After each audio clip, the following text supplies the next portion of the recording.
So you want to world build your book?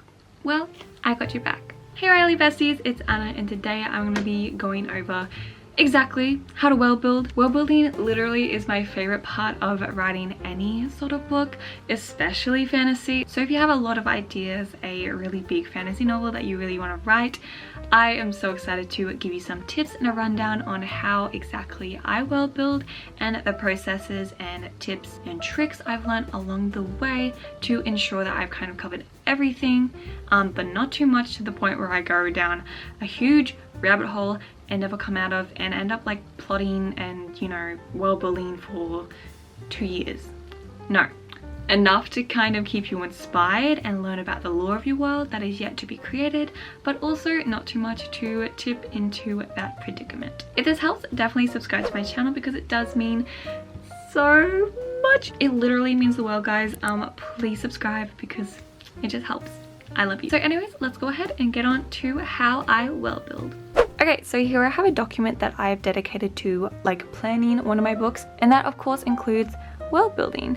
I literally have a huge just like document that has like literally everything in it to do with world building. I seriously love world building, as you can probably tell, and of course character building, but that's not in this video, so we're just going to be focusing on world building. Okay, so the first thing I like to do is a overview, and this kind of includes a lot of different elements, but it's very much a really glazed over sort of summary of what my world is like and what are the most important elements. If your story majorly surrounds, for example, like a magic system, that's a very big part of the world building aspect, definitely mention that. If there is appropriate history to how that world kind of came into being, that is very relevant to the plot, definitely include that as well. And also include any sort of locations slash characters slash like historical figures that are very, very important to the world and how it came to be.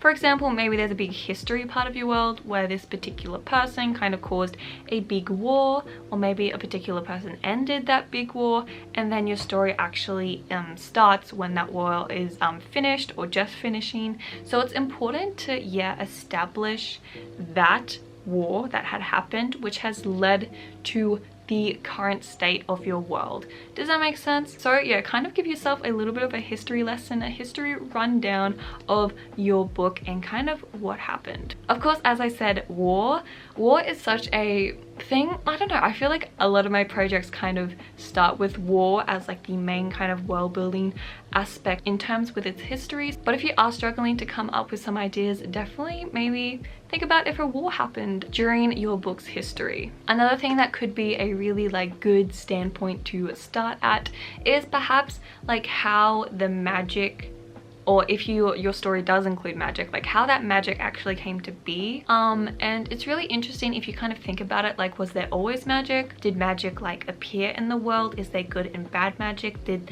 that good magic turn bad?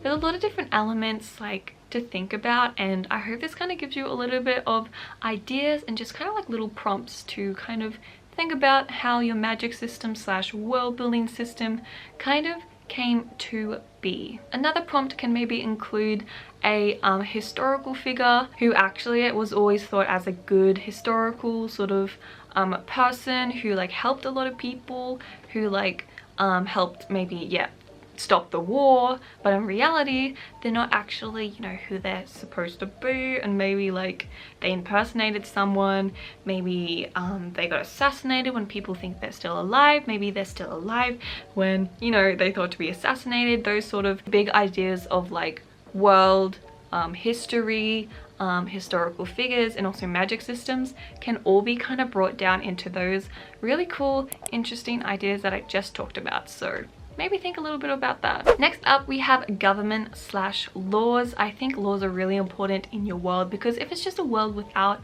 any like actual laws, it's a little bit unbelievable, and I'm pretty sure there should be laws in your world. That can maybe include the idea of like social classes. Maybe you are set in like a royal sort of time or period. Maybe there's like good and bad. Maybe there are kind of like different kingdoms which are at war with each other, and there's laws about maybe like property and like not being able to set foot in the other person's boundaries and stuff like that. These are just kind of ideas of law and how they impact the world, maybe restrict the characters or restrict like people in general in your world. Maybe think if there are like decrees or sort of like commandments that are general laws over your world. So for example, in my project right here, I have this thing called the 4 decrees, and that kind of includes all the main laws that are supposed to be upheld. But an idea, if you wanted to kind of undertake this, is maybe there's a group of people who, you know, break these laws, or maybe they don't apply to those people, or maybe the whole goal of those people is to break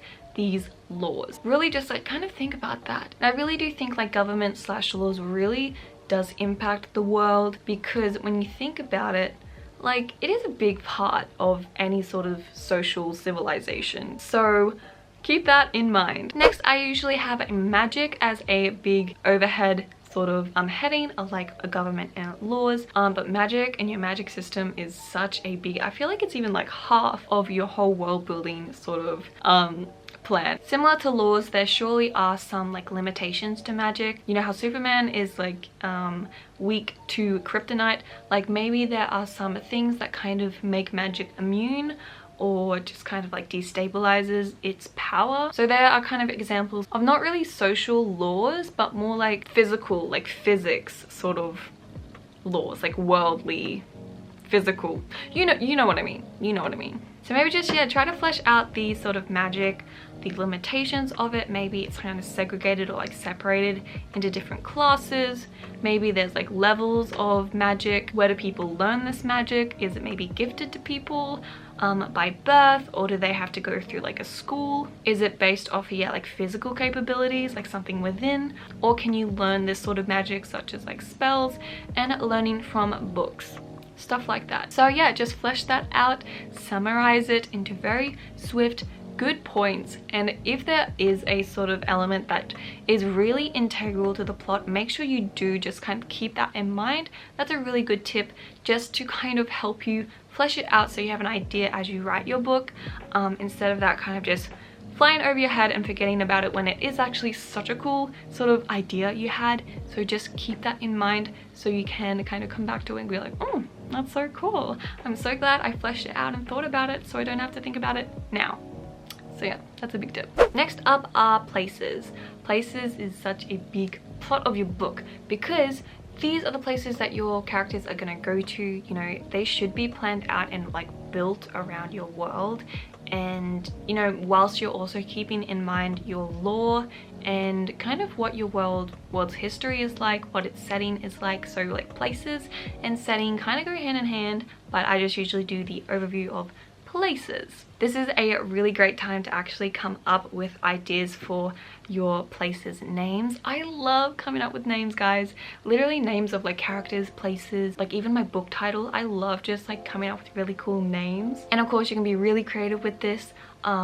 It's like literally the sky's the limit when you're coming up with names, and also when you're coming up with like the setting and what that sort of place looks like. It can be like a capital city, it can be as big as a country, or it can be like a really important library where your book takes place, or maybe a graveyard, or maybe a underground cave where magic kind of first burst into life. Also like the sort of interaction with magic, so maybe like magic is repelled there, or like it actually can't infiltrate that, like Demon Slayer and how they have those really pretty purple trees. Like demons can't actually be there, so that sort of repelling sort of like place, that is a really cool sort of element to have in your world building in regard to your places. For my project right here, I actually have like places as in like literal worlds, because in my book I have like literal portals that go to like different worlds, so I had to flesh these out very well, and I low-key adored it. However, the way I structured this, instead of doing like a summary that I usually would do, or like have little headings for different things within that big heading, I would use tables. Tables help so much. It's so great. You just have like your name on one side of the table and then your fleshed out ideas, so you at least have some structure, you know. I feel like writing in tables kind of helps me trigger this thing in my brain that's like, okay, I'm planning, which is really interesting, because when I'm just writing paragraphs, like I think I'm more poetic in my sort of sense. I think that kitty is meowing. That's definitely her. But yeah, it kind of helps me a little bit when I just kind of get in the planning stage, and it's a lot easier. Kitty, I want a hug. It just gets easier. Kitty, oh, she doesn't like hugs. She doesn't like hugs. But yeah, it just gets easier when you are plotting to kind of help you also do dot points and stuff like that. Kitty wants to say hi. Say hi, Kitty. Why did she just look into the... Okay, bye. Bye bye. But yeah, use tables. It helps me. It might help you. And yeah, that's that heading. So the next heading is climate. And climate can include also animals, but also like the weather and vegetation. So that can kind of also include like the sorts of food. So that can kind of maybe include the harvest seasons, the sorts of food your character like eats, or like what usually people eat. Maybe is it like longer months, like longer times, like what is the period? Is it like a month calendar? Maybe it's like a moon sort of lunar calendar. Maybe there's different creatures in your world that, you know, are also, I guess, forms of meat or something like that. If you guys know what I mean, I hope you know what I mean. But like creatures, climate, sort of like the worldly beings, the like the elements and stuff that has to do with like the literal world. Just think about green stuff, the green trees. Kitty, if you want to go out, don't come in. My cat is actually annoying. I'm sorry. But of course, if the few of those things I just talked about don't apply to your book, or just like seem really irrelevant, literally just don't waste your time. Like maybe it's good to have a little bit of a summary, but yeah, just don't waste your time fleshing it out too much. Keep that in mind. So the next heading can kind of be over people in your world. So that can kind of include different cultures, different sort of jobs or like work that your characters or like people in your world do. Also languages, which is actually really interesting. And lastly, I also like to kind of also delve into religion if there is like a religion in my world. But again, it really does depend on your project and if these things are relevant. But I still think people, and at least having an idea of like what they identify with, so that's usually like their culture, their location, or their religion. So just kind of have an idea of the people in your world, because I think people are really, really important, and they help you understand and almost like foresee how they will interact with your characters and also with the world as it changes throughout your book. Last but not least, I don't usually include this, but sometimes if it's really relevant and I like want to kind of have an overview over it, I like to, I don't really know what the coolest heading, I guess I would just call it like vision, goals, no, dreams, the seed. I will call it the seed.